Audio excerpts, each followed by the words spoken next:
Mendy, if he's getting on. Depends. Okay. All right. I'm going to start us with the sponsors, and then we'll see who's up and then what's we're doing. Okay.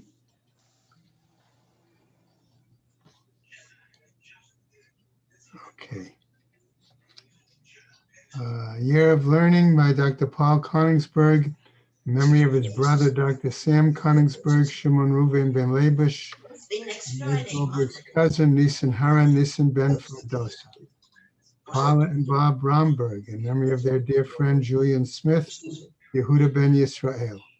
Malka Mann, in memory of her family murdered in the Holocaust.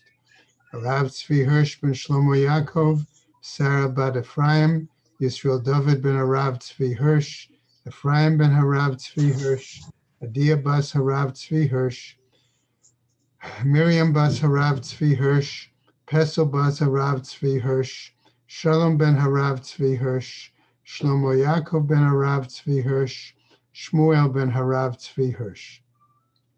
The many friends of Dr. Marvin Blush, Moshe Shalom ben Yitzchak Halevi, friends of Toby Paris, Sarah Tova bat Yisrael Dov, friends of Malka Levi, Malka bat Yosef, friends of Avi Gitler, Avram Meir ben Shimon, Cheryl Scher, her children and grandchildren, in memory of her uncle, founding member of BRS, Dr. Israel Brook, Yisrael ben Harav Akiva, Marsha Federbush and family, in memory of her husband, Dr. Oriel Paul Federbush, Oriel ben Harav Shimon, the friends of Joe Wolf, in memory of Joe Wolf, Yosef ben Yisrael.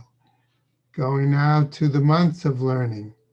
Adina and Michael Kirshner, in memory of their parents, Florence and Nathan Kirshner, and friend Harriet Friedman. Zimmer, in memory of her mother, Henya bas Rav Beryl, and her father, Aaron ben Yosef Mordechai. Perry and Jill Meltzer, in memory of his mother, Malka bas Baruch, and sister Golda Leah bas David Halevi. Carol and Josh Sanborn, in memory of her father, Yehoshua Shia ben Moshe Yehuda HaKohen. Stanley Presser, in memory of his mother, Leah bas Yehuda, his mother-in-law, Golda bas Avram, and his wife, Ruchel Mincha bas Moshe. Ruth Burian and Judy and Edward Boring, in memory of Ruth and Judy's mother, Hadassah bat Azriel Zelig v'Miriam, and father Yitzchak ben Yosef for Esther. A Week of Learning by Anne and David Klar, in memory of her mother, Gidel bas Yaakov. Also, Sam and Ramona Levine and Charlie Gelfenstein, in memory of Sam's mother and Charlie's mother-in-law, Liv Shabbat Avram Shammai, and Sam's father and Charlie's father-in-law, Yechiel Michal ben Arav Alexander Ziskind. Today also is a day of learning by Linda and Herman Newman, in memory of her father, Avram ben Yaakov. Okay. May the Shamas have an aliyah, Krenka Rafia, Velti Yashir, Asher Matzliah, and L'chol B'nai Yisrael, a good Geben Shtiyar. Great. All right. Okay. Right. Okay. Zach is on, Mendy. Okay. Hopefully, Morning, Rabbi. other guys will be getting on shortly. According to where we left off, we're supposed to begin with Gemara on Ayin Bet Amud Aleph. Before doing so, however, I just want to review the beginning of the Mishnah. Okay? Remember, the Mishnah at the outset was talking about what happens if you have the slaughter of the Korban Pesach and it's not Lishma. It's not done appropriately, I said yesterday, in terms of either its gender or its age. In other words, if it were to be a female instead of a male, cattle instead of tzon, okay, more than a year old, and it was to be done on Shabbat, is one chayev to bring a chatas for transgressing the Shabbat. That was the initial presentation of the Mishnah. Mishnah Tanakama saying that they would be chayev chatas, and for other zvachim, if it was done for the sake of the Pesach, if they were fit, in other words, if it was appropriate, okay, that was the point, or not. Okay, that was the machloket between Rabbi Eliezer and Rabbi Yehoshua. Now we can jump back to Ayin Bet, Amud Aleph, okay, to see what the Gemara is trying to clarify.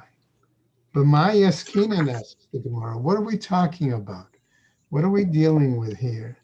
Ilema b'to'eh. If we're saying that the person, I'm going to say, simply made a mistake. Shamat mina akira b'ta'ut havya akira. If that's the case, we would still learn that the uprooting, the making of what was appropriate, okay, is still considered like uprooting, okay? So does that mean that it was done on purpose, and therefore they should be chayav kares instead of simply bringing a chatas? Ela ba'oker.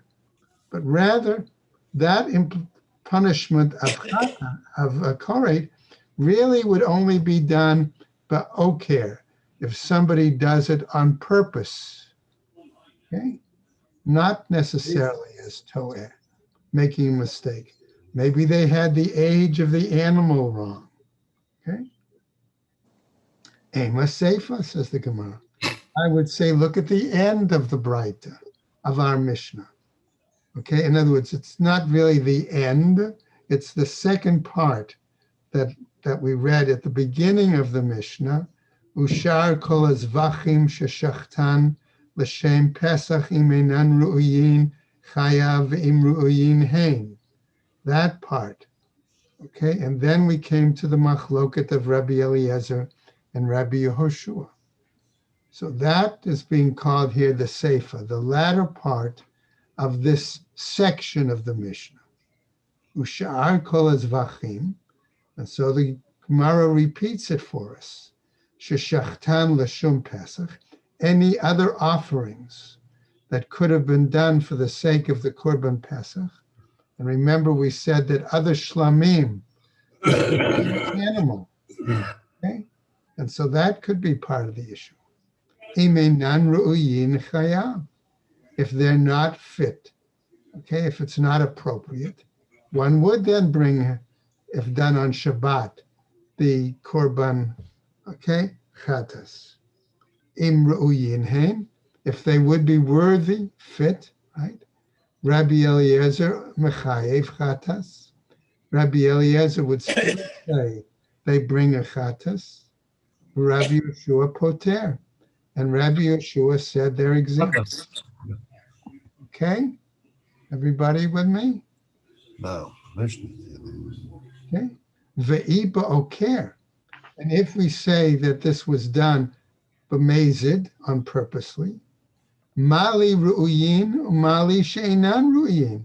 What difference does it make if it was done on purpose, whether the animal is fitting or the animal, the korban, is not fitting?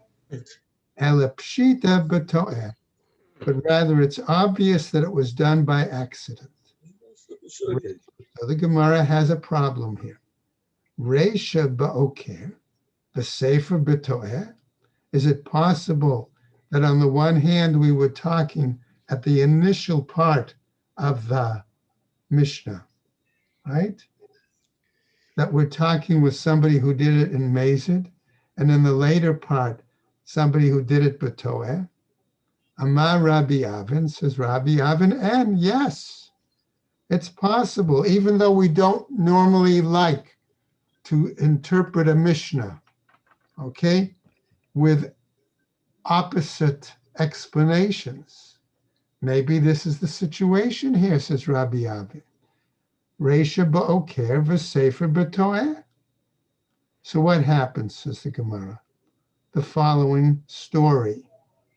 Ashkeche Rav Yitzchak Bar Yosef, the Rabbi Abahu, it happened that Rav Yitzchak Bar Yosef found Rabbi Abahu, the Havakai Be'uchlusa de Inshe, and he found him among a large group of people. Okay? Maybe they were in the marketplace or someplace else, right? Amarle, and Rav Yitzchak Bar Yosef said to him, Matnit Mai, our Mishnahs according to whom? According to what? Amarle, Rabbi Abahu responded, Reisha ba'oker, v'seifa b'toeh. The beginning part is with a mazid, oker, and the later is with toeh. So the Gemara says, Tana minan, okay, arba'im zimnan. So what happened? Rav Yitzchak Bar Yosef then repeated this answer for interpreting the Mishnah 40 times. In other words, remember, whoever repeats, that was their way of learning, right? So the Gemara continues. V'dame le'keman demancha bekise. And it was like, he is like somebody who put it into his pocket, okay? In other words, by repeating it so many times, it became familiar and comfortable to him. However, the Mishnah now, the Gemara continues with another Mishnah. Amar Rabbi Eliezer, says Rabbi Eliezer, Ma'im Pesach Shemutar Lishmo.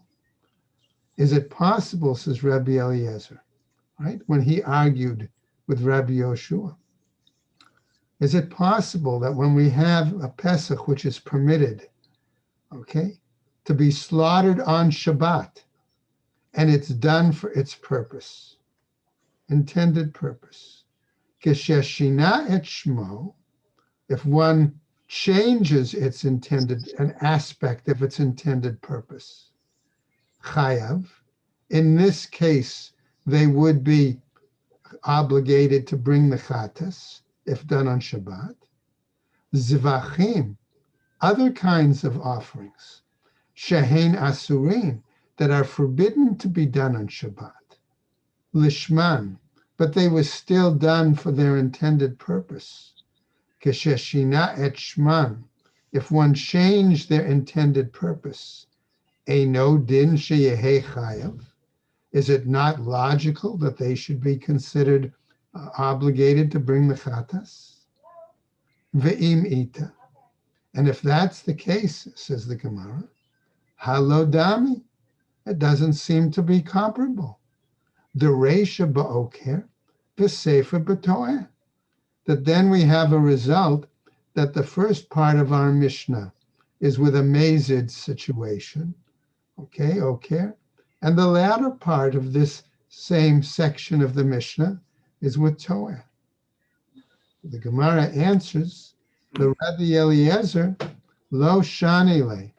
For Rabbi Eliezer, it makes no difference. The Rabbi Yoshua, if he can do the other parts, right? Yeah. Rabbi Yoshua, deshanile. For Rabbi Yoshua, however, it does make a difference.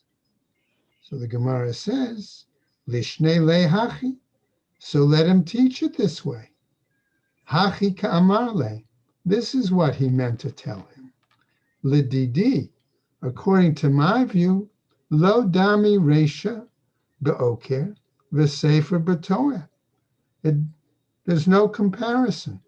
They're not similar, he says, between the beginning with oker, interpreting it as mazid, and the later part with toeh. Lididach, according to your explanation, however, lo, no, that's not the case. Imamart b'Pesach sheshina et l'shmo. If you're talking about the Passover offering, its intent, ledavar ha'asur, okay, to something that is prohibited. Tomar b'zvachim sheshina et shman ledavar hamutar. Are you going to say that it's possible that in regards to other offerings where he changes its intent to something that's permitted, that's acceptable, so to speak. Amale Rabbi Eliezer. So Rabbi Eliezer challenges and continues to say, Imurei tzibur yochichu. No, that the parts of the communal offering, okay, that are brought on the altar will be the proof. Shehein mutarim lishman, that they are permitted, okay, on Shabbat, when done for their intended purpose. V'hashochet lishman chayav. And one, however, who slaughters them even for their intended purpose could be chayav. Okay? Amar lo, Rabbi Yehoshua. And so Rabbi Yehoshua responds to him, lo, here again, no. Imamart be'emorei tzibur, shekein yesh lahen kitzvah. Well, if you're telling that we're taking the imurim, the sacrificial parts of a communal offering, where we've said that there is a limit, there is a defined aspect to that. Okay? Tomar b'Pesach, are you going to say the parallel applies to the Korban Pesach? She'ein lo kitzvah, that it does not have a limit per se. In other words, it doesn't have the same limit that the imurim might have. Okay? Because remember, Korban Pesach is only good till midnight. Okay? That doesn't mean it has no limits, but it doesn't have the same kind of limits. Okay? Lememra, this to tell us, to call hecha da'it le kitzvah, this seems to then tell us that where there is a situation of a limit, mechayev Rabbi Yehoshua, that Rabbi Yehoshua then requires it. In other words, is then Rabbi Yehoshua going to say that if the person does it on Shabbat, that they would be chayev? Let's give another example, okay, which we see here. V'harei tinokot. Let's take the example of the infants. Diyesh lahen kitzvah, where there we have clearly a limit. For example, Tznan. We have the following Mishnah. Okay? We just close the door a second. Following Mishnah. Mi shahayu lo shnei tinokot. If an individual has two infants, okay? Let's say it's the husband and his wife has an infant and one of his female servants have an infant, okay? Echad lemulo, or he has more than two wives. He has two wives and each wife gave birth, okay? That's another option. Echad lemulo achar haShabbat. One is to be circumcised after Shabbos, ve'echad lemulo b'Shabbat, and the other to be circumcised on Shabbat. V'shachach, and he forgot. Umal et shel achar haShabbat b'Shabbat, and he circumcised the one that was due to be after Shabbat on Shabbat. Chayav. Okay, according to this Mishnah, that individual would be chayav to bring a chatas. Echad lemulo be'erev Shabbat. But if one is to be circumcised Friday, ve'echad lemul b'Shabbat, and one to be circumcised on Shabbat, v'shachach, and forgot. Umal et shel erev Shabbat b'Shabbat, and he circumcised the one due Friday on Shabbat. Rabbi Eliezer mechayev chatat. Rabbi Eliezer would say, again, he is expected to bring a chatas. Rabbi Yehoshua poter, and Rabbi Yehoshua would exempt him. Now, explaining this, Amar Rabbi Ami, he says as follows: Hacha b'ma yaskinan. What are we talking about? Kagon shekidam umal et shel erev Shabbat b'Shabbat. Excuse me.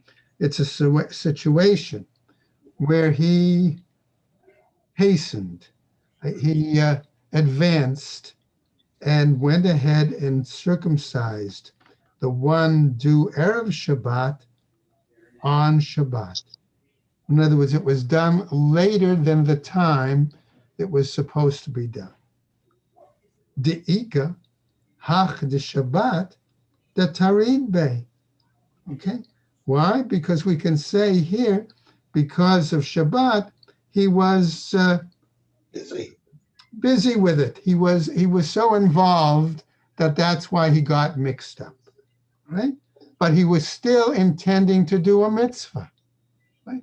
He simply did the mitzvah of Milah simply on the wrong day. Okay? But it was a good meal, though. What? But it was still kosher. It would still be kosher, exactly. Hacha. Okay, here, however, with regards to offerings, kigon shakidem shachtinhu leimurei tzibur bereisha. But in that case, we're saying he went ahead in advance and he slaughtered animals for the sacrificial parts of a communal offering in advance, in the beginning part. Ihachi, if were that the case, Rabbi Meir says in that case, Af hashochet l'shem imurei tzibur patur. Rabbi Meir holds in that particular case, we would say that one who slaughtered it for the sacrificial parts of a communal offering is going to be exempt. Afal gav de kadim b'shachtinhu le'imurei tzibur bereisha. Even though he went ahead and slaughtered the animal for the purpose of the sacrificial parts communal offering in advance, in the beginning, Vahatanya. But aren't we taught elsewhere in a Braita? Rebbe Chia, okay, Me'evel Arav, what does he say? Amar Rabbi Meir, says in the name of Rabbi Meir, Lo nichlaku Rabbi Eliezer v'Rabbi Yoshua al shahayu lo shnei tinakot. It wasn't that they argued, Rabbi Eliezer and Rabbi Yoshua, in regards to the two infants.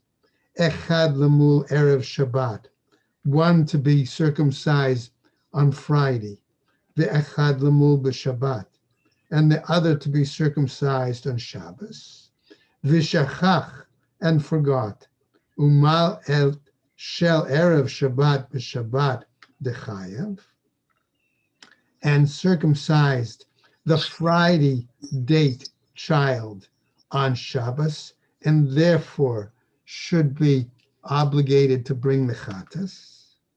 Al manech laku, what did they really argue about? Al shahayulo shnei tinakot, that he had the two children, the two infants, echad lamul achar Shabbat, one to be circumcised after Shabbos, ve'echad lamul b'Shabbat, and one to be circumcised on Shabbat. V'shachach umal et shel achar Shabbat b'Shabbat, but he forgot, and he circumcised the one who was supposed to be circumcised on Sunday instead on Shabbos. The Rabbi Eliezer mechayev chatat, because in that situation, since he did it a day early, okay, and it would not be a valid circumcision, therefore he was profaning Shabbat by doing it. And that's why Rabbi Eliezer requires that he bring the chatas. Okay? The Rabbi Yoshua poter. And Rabbi Yoshua, however, would argue that he is exempt. Okay? So the Gemara says then, V'tispera, do you really think that's possible? Mahatam, de lo avid mitzvah, that there where he did not do the mitzvah, in other words, it was not done at the appropriate day, appropriate time, patar Rabbi Yoshua. Rabbi Yoshua would exempt him. Heichad de ka'avid mitzvah mechayev. And where he would do a mitzvah appropriately, Rabbi Yoshua would make him obligated. Amrei debe Rabbi Yanai. So therefore they said in the academy of Rabbi Yanai the following: Reisha kegon shekidem umal shel Shabbat be'erev Shabbat. Okay, the initial example was where he advanced and circumcised the one on Shabbos on Friday. Okay, and what happened? Shelo natna Shabbat lidchot. Okay? Because in that situation, we say one is not able to defer Shabbat. V'seifa natna Shabbat lidchot etzlo. But the latter example, okay, we can say that it does defer Shabbat. Okay? So what? Hacha, here in this case, Harei natna Shabbat lidchot etzel korban tzibur. So maybe here too we can say that the Shabbat has been deferred because it was being done as a communal offering. Now, Amar le Rav Ashi le Rav Kahana. Responds Rav Ashi to Rav Kahana. In these cases, Acha, Nami Harei natna Shabbat lidchot etzel tunakot da'alma. Does this not seem to appear to tell us that the Shabbat is therefore also deferred for infants in general? So Rav Kahana responds, Amarle, he said to Rav Ashi, Lagabe dahai gavra, in regarding to this particular person, mihat lo it yahiv. Okay, we see that it doesn't apply. Okay, it's not existing. Okay, that he still would have to bring the chatas because of the fact that he may have done not the mitzvah at the inappropriate time. Now, that ended that part of the discussion. So we really don't have a complete closure, I would say, on that discussion, nor on the answer as to whether Rabbi Eliezer or Rabbi Yoshua is the final decisor. Right. However, our Gemara goes on to try to deal with the latter part of that section of the Mishnah, which might lead us back to our earlier discussion. V'shar kol hazvachim, and as far as the other offerings, sheshachtan l'shem, that were slaughtered for the sake of the Pesach, imeinan ru'uyin chayav. According to the Mishnah, if they're not fitting, in other words, if there's a problem with the age or with the gender, okay, things like that. In other words, it's not done appropriately lishma, okay, and done on Shabbat. The Mishnah seems to be saying that one would be chayiv the chatas. Ve'im ru'iyim, but were the animal to be appropriate, here we come back to our machloket. Rabbi Eliezer mechayev chatat, and Rabbi Yoshua poter. So let's see what happens. Gemara asks the question, Man Tana, who is the Tana? Deshani le bein ru'uyim l'sheinan ru'uyim, who teaches that there's a difference between the animal being fitting, appropriate, and not. Rabbi Shimon, it's Rabbi Shimon de Tanya, who teaches as follows in a Braita: Echad hazvachim haru'uyim ve'echad hazvachim she'enan ru'uyim. The same applies to offerings that are fit, that are appropriate, or offerings that are not appropriate. V'chein hashochet im imurei tzibur, And the same applies to one who slaughters for the sacrificial parts of a communal offering. Patur, one is exempt.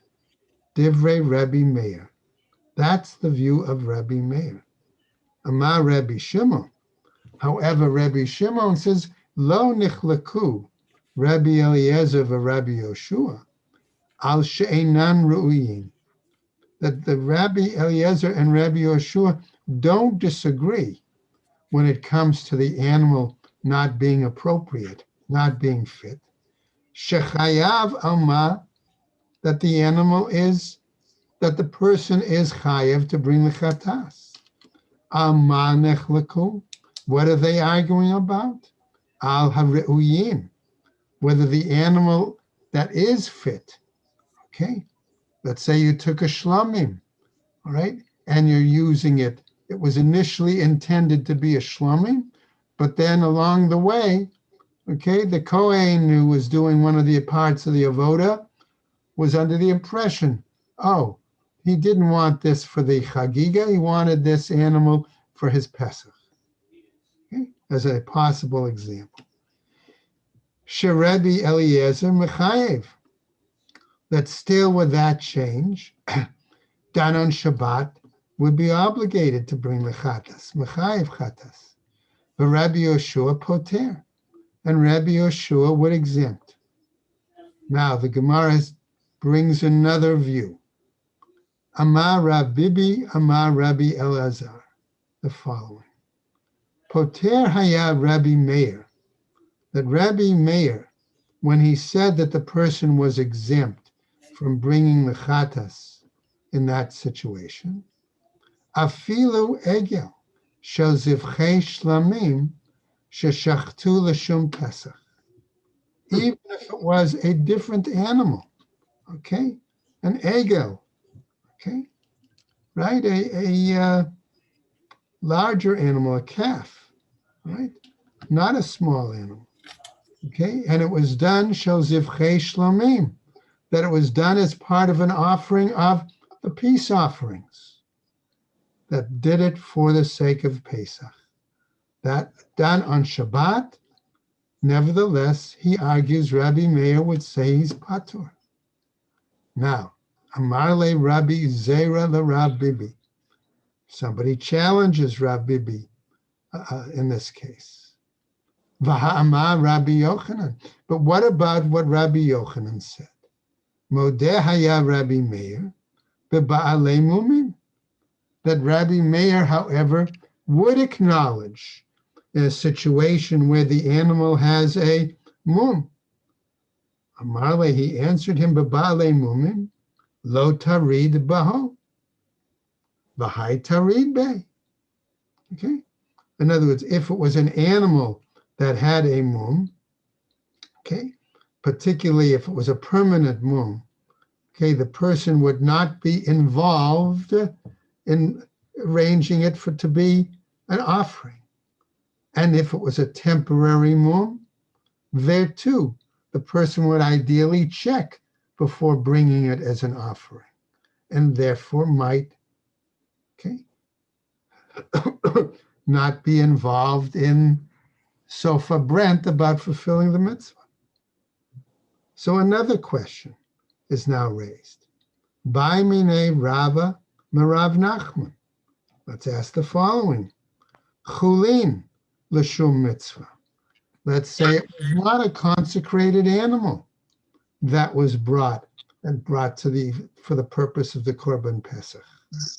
Ma'ili Amar Rabbi Meir. Under that circumstances, what might Rabbi Meir have said? Right? Amarle, he told to him, Poter haya Rabbi Meir, afilu chulin l'shum Pesach. Rabbi Meir would have even exempted the person from the Korban Chatas in that situation of chulin brought for the Pesach. V'ha'amar Rabbi Yochanan, but again, didn't Rabbi Yochanan say, Modeh haya Rabbi Meir b'ba'alei mumin? That Rabbi Meir would say, again, he would acknowledge the issue of animals with a mum. Ba'alei mumin Lo michlafe. The answer, he says, is animals with a mum don't get mixed up. One wouldn't exchange it, get mixed up about it. Hani michlafe.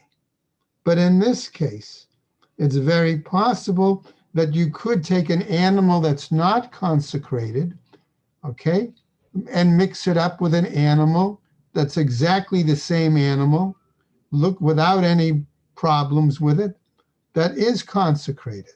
That could be interchanged inappropriately and get mixed up. V'tama de Rabbi Meir, and the reasoning of Rabbi Meir, mishum ichlufe v'lo ichlufe. And you're going to tell me that the reason of Rabbi Meir is that they might get mixed up. And if they don't get mixed up, v'hamar Rav Bibi, amar Rabbi Elazar. Then he says, Rav Bibi, in the name of Rabbi Elazar, poter haya Rabbi Meir, that in that case Rabbi Meir would exempt afilu egel shel zivchei shlamim sheshachto l'shum pesach, even in the case of an egel, okay, animal that is done for initially shlamim, and it got changed somehow, and it was then slaughtered for Pesach. Al matama de Rabbi Meir mishum tetari.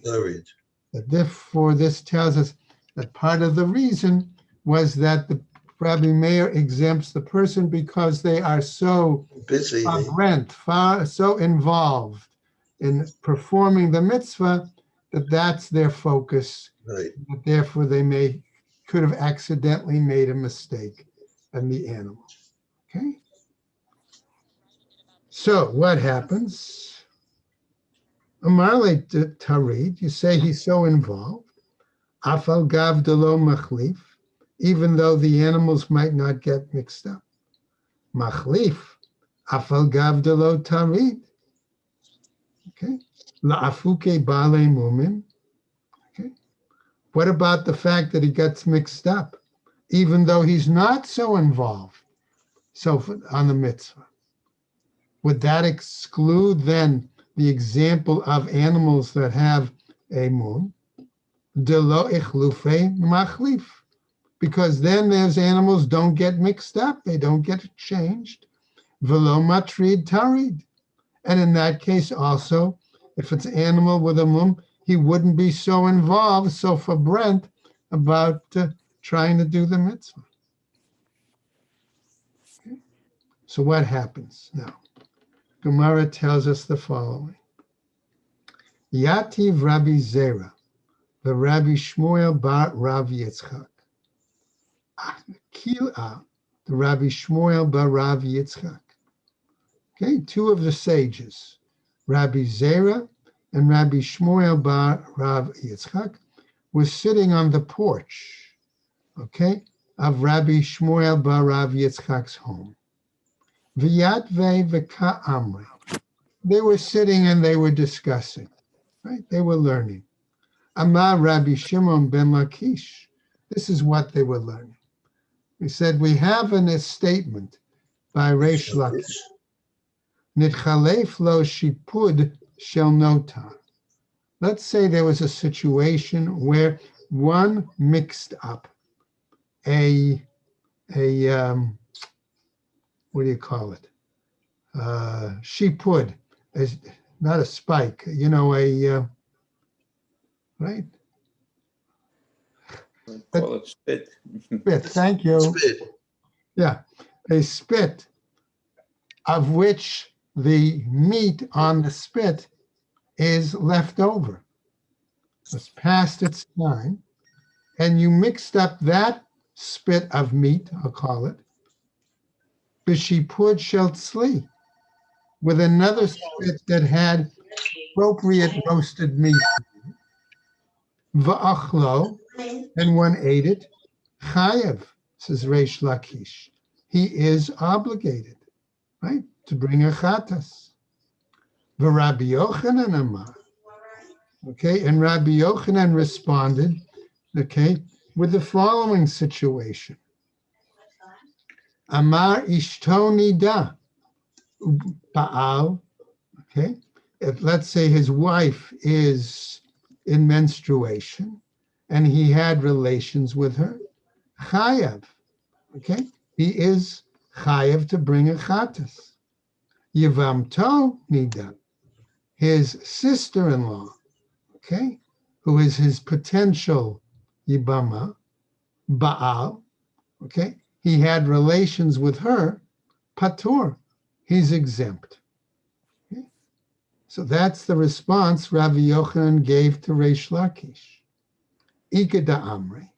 However, Rabbi, the penalty for a potential Yavama there would be no penalty for a potential Yavama? Okay.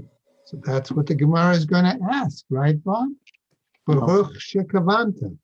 Okay. Why? Let's see if the Gemara says it the following. Ikeda Amri.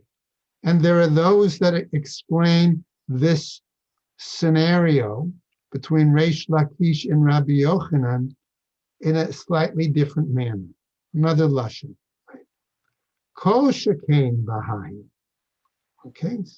In other words, this case of the spit, okay, all the more so. The mechayev de lo asa mitzvah. Why? Because no mitzvah was done. It the amre b'hayin. Okay. And there are those who say in that particular case, Patur, one would be exempt. Ma'itama, what's the reasoning? Okay, Hatamhu dahavale l'shaule, because there, in regards to the case of the women, he could have asked his wife, okay, if she's having her period or not. Aval hacha, but here in our case of the spit meat, delo havale l'shule, where he's not able to ask, right? Lo, there's no way that he would have known. He couldn't have gotten an answer. The Rabbi Yochanan, and as far as Rabbi Yochanan is concerned, Ma'ishna yivamto dika avid mitzvah. Here's your point, Bob, right? Okay, what is so different with regard to the status of his sister-in-law that we're saying he's doing a mitzvah?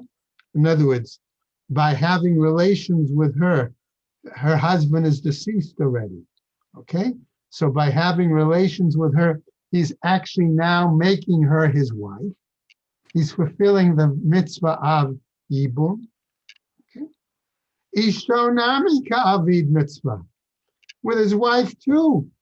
If he has relations with her, can't we say that he's also doing a mitzvah? Situation says Gemara, no. Why? Be'ishto me'uberet. His wife is already pregnant, and therefore having relations with her can't make her further pregnant. Okay? Vaha ika simchat ona. But maybe we could argue that having relations with her was during the time of ona, a time of fulfilling her needs. Shelo b'shat onata. But it was done not during the time of her ona. Vaha'amar Rabbah. And Rabbah says in regards to the following example, machloket of Reish Lakish and Rabbi Yochanan, chayav adam l'samech ishto b'davar mitzvah samuch levesta, that it is an obligation for a husband, a man, to make his wife joyful, okay, with this mitzvah of relations when it's appropriate, close to the time of her veset, time of her period. Ihachi, if that's the case, afilu yivamto nami, then regards to his sister-in-law, the same thing. Okay. Yivamto baziz mini. With regarding his sister-in-law, he's shy. In other words, he's embarrassed to ask her if she's menstruating. Okay? Ishto lo baziz mina. But his wife, he shouldn't be shy or embarrassed to ask her. Rabbi Yochanan Kiman, and Rabbi Yochanan, according to whom do we say he takes his view? Ilema ka Rabbi Yossi. If we say it's like the view of Rabbi Yossi, Ditznan is taught elsewhere in a Mishnah. Rabbi Yossi Omer says as follows: Yom Tov Harishon Shel Chag, the first day of the holiday, Shechal Liot b'Shabbat. Okay, when we're talking about first day of Sukkot, coming out on Shabbos. V'shachach v'hotzi et halulav l'reshut harabim, and he forgot and carried out his lulav into the public domain. Patur, he's exempt. Mipnei shehotzi b'reshut. Why? Because he carried it out initially thinking that it was permitted. Dilma sha'ani hatam dizmano bahu. Perhaps the situation is different there. Why? Because he was pressed for time. In other words, his focus was on, it's Sukkot. I got to get the show. I got to grab my lulav and esrog. He forgot that it was Shabbos also. Okay? The Ela Rabbi Yoshua, but rather in regards to Rabbi Yoshua, the Zvachim, okay, where we're talking about offerings. Dilma hatem namis mano bahu. Perhaps there that the reason that he exempts from him is that with regarding these other offerings, we'll say the person was pressed for time. The Elek Rabbi Yoshua, but rather regards to Rabbi Yeshua, the Tinakot, when we talk about the example of the infants, Hatam Nami Zmano Bahu. Maybe there also we could use the explanation that he was pressed for time. The Elek Rabbi Yeshua, the Truma, but rather maybe his rationale of Rabbi Yeshua was regarding the example of Truma. The Tnan, where we teach in a Mishnah, Haya ochel betruma, one was eating truma, v'nodashahu ben grusha o ben chalutza, and all of a sudden that Kohen was informed that he was the son of a divorcee or the son of a chalutza. Rabbi Eliezer mechayev. Rabbi Eliezer says he is chayav to bring a chatas. Okay? Or Keren v'chomesh in this case. He must pay back the value of that truma and a fifth. Right? Rabbi Yoshua poter. Rabbi Yoshua exempts it. So the Gemara says now, Dilma Karab Bibi Bar Abaye. Maybe here, that's what Rab Bibi Bar Abaye had in mind. The Amar Rab Bibi Bar Abaye Bitruma Be'erev HaPesach. Dizmana Bahu. That maybe we could say that was an example of the Kohen eating truma, okay, which was chametz, and it was the eve of Pesach, and that's why he was pressed for time. Inami, if that's also sha'ani truma, then we would say that the situation with truma is different. The ikre avoda, because that uproots and changes the avoda. Va'avoda rachmana achsher. Okay, and here we would say that in that case, the avoda would be valid. Ditznan. Why? Because we have a Mishnah that teaches Haya omeid umakriv, that if the Kohen was standing and he was in the process of making an offering, v'nodashahu ben grusha o ben chalutza, and suddenly became known to him that he was the son of a divorcee or the son of a chalutza. Kol hakorbonot kulan shakriv al garbe hamizbeach psulin, that all of the offerings that he made on the altar would be invalid. V'Rabbi Yoshua machshir, but Rabbi Yehoshua says they're valid. Va'amrinan. And we say here, Ma'i Tama the Rabbi Yoshua. What's Rabbi Yoshua's reasoning in this case? Dichtiv, because it's written, Berach Hashem chelo ufa'al yadav tirtza. Truma hecha ikre avoda. So here, when we cite this verse that Hashem blessed his activities, all of a sudden are we saying that the eating of truma is suddenly parallel, similar to the avoda service, korbanos? Tanya.